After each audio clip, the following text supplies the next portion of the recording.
दो, अब आज जो हो गया सो हो गया। अब आगे से ध्यान रखना, इस घर में डोसा चाउमीन बिल्कुल नहीं बनेगा। रजनी का मन बहुत खराब हो जाता है क्योंकि वो समझ ही नहीं पा रही थी कि आखिर ऐसा हुआ कैसे।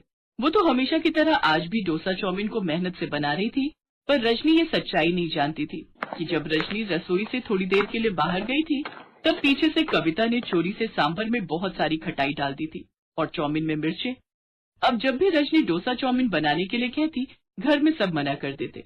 उस वजह से रजनी को और बुरा लगता था। जिस चीज को वो सबसे ज्यादा पसंद करती थी, वही चीज आज उससे दूर हो गई थी। कुछ दिनों बाद कविता को देखने के लिए लड़के वाले आते हैं। लड़का केरल में जॉब करता था, इस वजह से उसे साउथ इंडियन डिशेस खाने की आदत थी। हमारा बेटा तो ये सब खाता ही नहीं है, इसे तो डोसा चाउमीन और बाकी इडली वड़ा यही सब पसंद है। ये यहाँ घर भी आते हैं तो यही सब खाता है, क्योंकि केरल में रहता है ना, तो वहाँ पर तो सब साउथ इंडियन डिशेस ही खाते हैं। इसके सारे दोस्त भी साउथ इंडियन हैं। आंटी जी, राकेश के लिए मैं डोसा चाउमीन बना लाती हूँ, बस थोड़ी देर लगेगी। पर जहाँ तक मुझे बताया गया था, तुम तो बिहारी परिवार से आई हो ना? आंटी जी, भले ही मैं बिहारी परिवार की हूँ, पर मुझे साउथ इंडियन डिशेस बहुत पसंद है, बनाना भी और खाना भी। चलो, बहुत अच्छी बात है, आप सब बातें कीजिए, मैं अभी आती हूँ। रजनी की सास उसके पीछे पीछे रसोई में जाती है।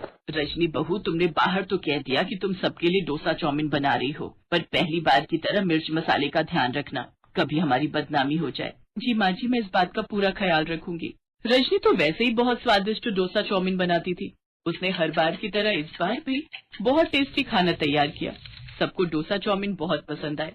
अपनी भाभी का इतना अच्छा व्यवहार देखकर कविता बहुत शर्मिंदा हुई और उसने लड़के वालों के जाने के बाद सबके सामने उस दिन की सच्चाई बताई। गलती मेरी है, मैंने जलन में आकर उस दिन सांभर में खट्टा ज्यादा मिला दिया और चाउमीन में मिर्ची।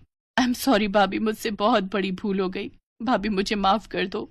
आप मेरे लिए कितना सोचते हो और मैंने आपके साथ कितना गलत किया। कोई बात नहीं कविता, रात गई बात गई, सब कुछ ठीक है ना? देखो, लड़के वालों ने तुम्हें पसंद कर लिया, सब कुछ अच्छे से हुआ। मुझे इस बात की बहुत खुशी है।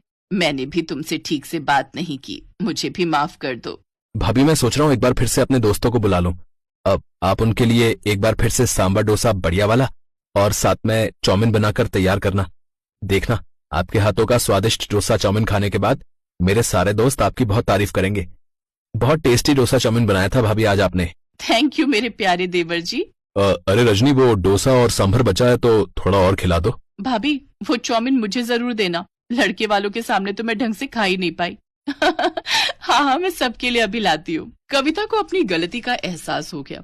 कुछ दिनों बाद उसकी शादी हो गई और उस दिन के बाद वो अपने स्वभाव में बहुत बदलाव ले आई। अब उसने सबसे ईर्ष्या करना बिल्कुल बंद कर दिया। अब जब भी कविता अपने हस्बैंड राकेश के साथ अपने मायके आई, तो रजनी उन सब के लिए डोसा, सांभर और चाउमीन बनाती। कविता ने भी अपनी रजनी भाभी से ये सारे व्यंजन बनाने सीख लिए ताकि वो भी राकेश के लिए ऐसे स्वादिष्ट व्यंजन बना सके।